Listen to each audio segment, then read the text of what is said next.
उन दोनों के सामने एक काले कपड़े पहनी हुई एक औरत भी बैठी थी जो उन दोनों से बात कर रही थी। नमस्ते दोस्तों, मैं हूँ राज और आप देख रहे हैं पैरानॉर्मल पर्चा। आज का पर्चा हमें भेजा है इशिका ने। इशिका, उसके हस्बैंड कार्तिक और बेटी अनन्या जलपाईगुड़ी वेस्ट बंगाल में रहते थे। कार्तिक का रियल एस्टेट का काम था और उसकी बेटी अनन्या 4th स्टैंडर्ड में थी।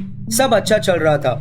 गर्मियों की छुट्टियों में उन लोग ने प्लान किया कि इस बार अपने पुश्तैनी घर जाएंगे और कार्तिक ने यह सोचा था कि because no one is living there anymore, वो चाहता था कि वो इसे एक गेस्ट हाउस में कन्वर्ट कर दे। कार्तिक अपने ऑफिस में मीटिंग कर रहा था जब उसे एक कॉल आया नर्सिंग होम से। लगभग 1 महीने पहले कार्तिक ने अपनी मॉम को एक नर्सिंग होम में रखा था। वो पैरालाइज हो चुकी थी, चल नहीं सकती थी और उन्हें थोड़ी तबियत खराब होने के कारण और उनकी याददाश्त पे भी कुछ फर्क पड़ने लगा था, जिसके चलते कार्तिक ने सोचा कि वो नर्सिंग होम में उन्हें एडमिट कराएंगे ताकि उनका देखभाल अच्छे से किया जाए and she can recover fast and come back to the house. Kartik अपना काम खत्म करके शाम में नर्सिंग होम गया।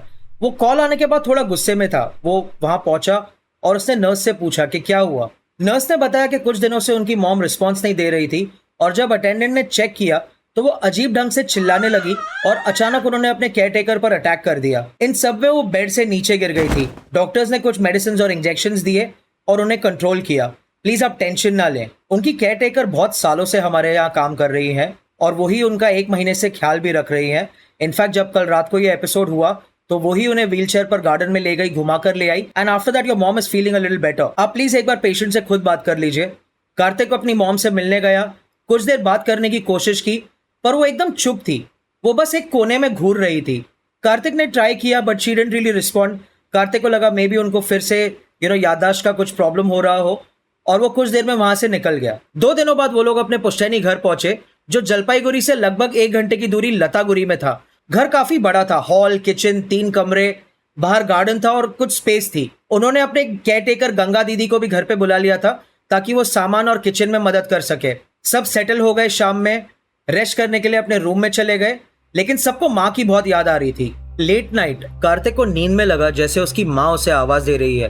वो उठकर बैठा तो उसने देखा कि बाहर से कोई धीरे धीरे अंदर की ओर चले आ रहा है। माँ! वो देखकर चौंक गया। माँ उसकी तरफ जैसे लड़खड़ाते हुए आ रही थी। उसने पूछा, माँ आप यहाँ कैसे आ गई? उसने इशिका को जगाने की कोशिश की, लेकिन जब वो पलटा तो इशिका उसे वहां नहीं दिखी। जब वो वापस अपनी दाई ओर मुड़ा तो उसके चेहरे के एकदम पास उसकी माँ थी जो उसे अपने सफेद आंखों से घूर रही थी और उन्हें जोर से चिल्लाया, तू मुझे वहाँ अकेले क्यों छोड़ आया कार्तिक? डर के मारे छटपटाकर वो उठकर बैठ गया।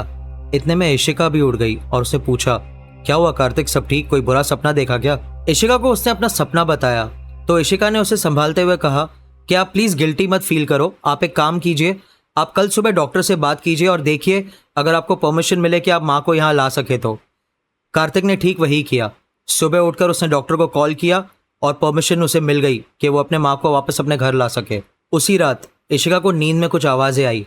वो उठकर बैठी और ध्यान से सुनने पर उसे अनन्या के चिल्लाने की आवाज आई। वो भागकर अनन्या के रूम में गई, लेकिन अनन्या वहां आराम से सो रही थी। इशिका को लगा शायद उसे कोई वहम हुआ होगा और वो पलटी और अपने रूम की तरफ बढ़ने लगी। तभी उसे हॉल में कुछ हलचल सुनाई दी। जब वो हॉल पहुंची तो उसने वहां जाकर देखा कि कार्तिक और अनन्या दोनों जमीन पर बैठे हैं। उन दोनों के सामने एक काले कपड़े पहनी हुई एक औरत भी बैठी थी जो उन दोनों से बात कर रही थी। उस औरत की पीठ इशिका की तरफ थी तो उसे समझ नहीं आया कि ये औरत कौन है। वो धीरे से आगे बढ़ी और वो जैसे ही उनके पास पहुंची वो औरत अचानक खड़ी हो गई और इशिका वहीं डर के जम गई। उसके सामने लगभग एक 8 फुट लंबी औरत खड़ी थी। अचानक वो औरत इशिका की तरफ पलटी और उसने एक डरावनी आवाज में कहा, तुम सब पे लानत भेजी है, खून के बदले खून। इशिका ये सुनकर जमीन पर गिर गई और उस औरत के पीछे से कार्तिक और अनन्या उसे देखने लगे और फिर एक साथ उन तीनों ने जोर से चिल्लाया, लानत है, लानत है। इशिका जोर से चिल्लाई और उसकी चीख सुनकर कार्तिक और अनन्या उसके पास आए, उसे संभाला। उस रात वो तीनों एक ही कमरे में जाकर सो गए। अगले दिन सुबह कार्तिक नर्सिंग होम से अपने मॉम को घर ले आया। उन्हें देखकर सब बहुत खुश थे। इशिका उन्हें अपने रूम में ले गई, व्हीलचेयर से बेड पे शिफ्ट किया और इशिका ने पूछा, आप ठीक है ना माँ? उन्होंने इशिका की तरफ देखा और रोते हुए कहने लगी, मुझे वहां नहीं भेजना चाहिए था इशू, सब खत्म हो गया। इशिका को कुछ समझ नहीं आया और इतने में ही उसकी बेटी अनन्या आ गई और वो दादी के पास बैठकर उनसे बातें करने लगी। उन्होंने कहा, दादी मैंने आपको बहुत मिस किया। सबने उस रात डिनर साथ में ही किया उसके मॉम के कमरे में और निकलने से पहले कार्तिक ने बेड के साइड में एक बेल रख दी ताकि रात को अगर उसके मॉम को कुछ जरूरत पड़े तो वो बेल बजाकर कार्तिक को बुला सके। रात में कुछ 2:30 बजे कार्तिक को बेल की आवाज सुनाई दी। वो उठकर अपने मॉम के कमरे में गया, लेकिन उसकी माँ वहां नहीं थी, पर व्हीलचेयर वहीं थी। वो उन्हें ढूंढने के लिए हॉल में आया और तब उसकी नजर मेन डोर पर पड़ी, जो अब खुला हुआ था। जैसे ही वो बाहर निकला तो उसने देखा कि उसकी माँ गार्डन की तरफ रेंगते हुए जा रही है। वो उनके पीछे भागा और उसने उन्हें उठाने के लिए ऐसे हाथ बढ़ाया। जब उसकी नजर उनके चेहरे पे पड़ी, वो चौंक गया और उसके मुंह से निकल गया, तुम। इतने में उन्होंने कार्तिक का गिरेबान पकड़ लिया और वो उसे पूछने लगी, तुमने ऐसा क्यों किया कार्तिक? मुझसे मेरा सब कुछ क्यों छीन लिया? कार्तिक छटपटाकर खुद को छुड़ाने की कोशिश करने लगा। वो चिल्ला रहा था, प्लीज छोड़ दो मुझे। इतने में इशिका भी वहां पहुंच गई और इशिका ने देखा कि कार्तिक अपना कॉलर पकड़कर पता नहीं क्यों जमीन पर छटपटा रहा था। और जब वो उसके पास गई तब उसने सुना कि प्लीज मुझे छोड़ दो, मुझे माफ कर दो आलिया, प्लीज जाने दो मुझे। इशिका ने उसे होश में लाया और वो उसे अपने रूम में ले आई। जाते जाते इशिका ने चेक किया कि उसकी मॉम ठीक से सो रही थी और रूम में पहुंचने के बाद इशिका ने पूछा, कार्तिक तुम मुझसे क्या छुपा रहे हो और यह आलिया कौन है? कार्तिक ने बात जैसे तैसे टाल दी और वो सो गया, लेकिन उस रात इशिका नहीं सो पाई। सुबह इशिका को परेशान देखकर गंगा दीदी ने उनसे पूछा।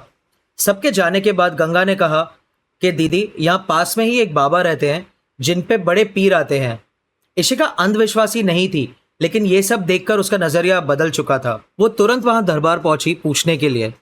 बाबा ने सब ध्यान से सुना और बाबा ने कहा कि तुम्हारे परिवार पे किसी ने सेहर यानी काला जादू किया है, और उन्होंने कहा कि दरबार में बेटी को ले आओ ताकि मैं देख पाऊं। अगले दिन इशिका और गंगा दीदी अनु को दरबार में ले गए।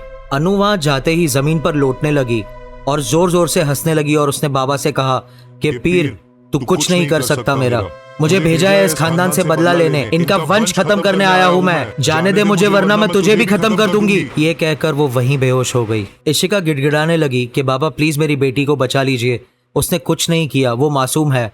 बाबा ने कहा मुझे अपने घर ले चलो। जब वो सब अपने घर पहुंचे तो बाबा ने देखा कि कार्तिक वहां हॉल में बेसुध बैठा हुआ था। बाबा ने कुछ पढ़कर उस पर फूका और बाबा उसकी माँ के कमरे में अकेले गए। उन्हें देखकर वो व्हीलचेयर से खड़ी हो गई और अचानक उन पे हमला करने लगी। बाबा ने उन्हें पकड़ा और अपनी ताकत से उन्हें काबू में लाया और उन्होंने सब देखा जो वहां पर हुआ था। फिर बाबा बाहर आए, उनके हाथ में एक पोटली थी और उन्होंने कहा ये पोटली उसके माँ के सामान के साथ मिली है। उन्होंने जल्दी अपने शागिर्द बुलाए। फिर पोटली को खोला गया।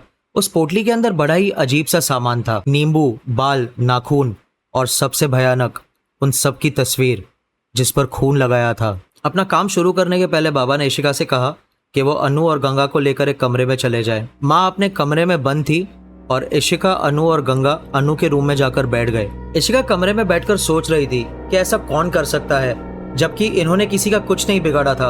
अचानक इशिका को कल रात का इंसिडेंट याद आया, आलिया, और उससे गंगा से पूछा कि दीदी आप क्या किसी आलिया को जानते हो? ये नाम सुनकर गंगा चौंक गई। गंगा ने बताया कि वो कार्तिक बाबू की प्रेमिका थी। दोनों काफी सीरियस थे और शादी करना चाहते थे, लेकिन क्योंकि वो मुसलमान थी बड़ी बीवी ने वो रिश्ता नहीं होने दिया और आपसे रिश्ता पक्का कर दिया। कार्तिक बाबू ने अपनी माँ की बात सुनकर उसे छोड़ दिया, लेकिन वो पेट से थी। वो आई थी आपकी शादी के दिन बाबू को मनाने, लेकिन बड़ी बीवी ने उसे आने नहीं दिया और उसे बाहर निकाल दिया। अपने साथ हुए बदनामी और धोखे के डर से आलिया ने उसी रात खुदकुशी कर ली। दीदी आप सब तो शादी के बाद शहर में बस गए थे, किसी को नहीं पता था आप लोग कहाँ थे, इसलिए शायद आपको कुछ पता नहीं चला होगा इस बारे में। लेकिन उस बेचारी की अम्मी टूट गई। वो अभी यहीं पड़ोस में रहती है और यहाँ तक कि वो उसी नर्सिंग होम में काम करती है जहाँ बड़ी बीवी को एडमिट करके आए थे। कुछ दिन पहले ही मुझे मिली थी और उन्होंने मुझे बताया कि 10 साल बाद बड़ी बीवी उन्हें वहां मिली। दीदी वो बहुत अच्छी औरत है, पर पता नहीं दीदी बेटी का गम माँ से क्या करा दे। ये सुन इशिका के पैरों तले जमीन खिसक गई। उस नर्सिंग होम में माँ की केयरटेकर वही थी। क्या ये सब उन्होंने कराया था? काफी कोशिशों के बाद बाबा और उनके शागिर्दों ने उस काले जादू के सामान से असर हटाया। उन्होंने बताया कि एक बूढ़ी औरत ने उनके माँ के बाल और खून से लानत भेजी थी या सिहर किया था, लेकिन अब उन्हें डरने की कोई ज़रूरत नहीं थी क्योंकि उन बाबा ने उस सिहर का टोटका कर दिया था। इशिका ने बाबा का शुक्रिया किया और वो अपने दरबार लौट गए, लेकिन इशिका के मन में अभी भी कई सवाल थे। वो आलिया की मम्मी से मिलने उनके घर पहुंची तो उसे पता चला कि कुछ दिन पहले ही उसके अम्मी की मौत हो चुकी है, बड़े ही अजीब ढंग से। सब सच बाहर आने के बाद इशिका टूट चुकी थी। इशिका ने कार्तिक से रिश्ता तोड़ दिया क्योंकि कार्तिक ने ना सिर्फ आलिया को पर इशिका को भी बहुत बड़ा धोखा दिया था। फिर अनु को लेकर इशिका अपने मायके चली गई। वो आज भी वहीं रहती है और इसके बाद अनु के साथ ऐसा फिर कभी नहीं हुआ। कार्तिक ये सब सहन नहीं कर पाया और उसने डिप्रेशन का ट्रीटमेंट शुरू कर दिया और कुछ समय बाद उसकी माँ का भी स्वर्गवास हो गया। दोस्तों, ये था हमारा आज का पर्चा, जिसे सुनने के बाद सही और गलत का फर्क समझना थोड़ा मुश्किल हो जाता है। आपको क्या लगता है हमें कमेंट्स में ज़रूर बताइएगा। और अगर आपके पास भी कोई ऐसा खौफनाक किस्सा है तो हमें नीचे दिए गए ईमेल एड्रेस पर ज़रूर सेंड कीजिए और हम मिलेंगे अगले फ्राइडे एक नए पर्चे के साथ। तब तक के लिए गुड नाइट और मे बी नॉट।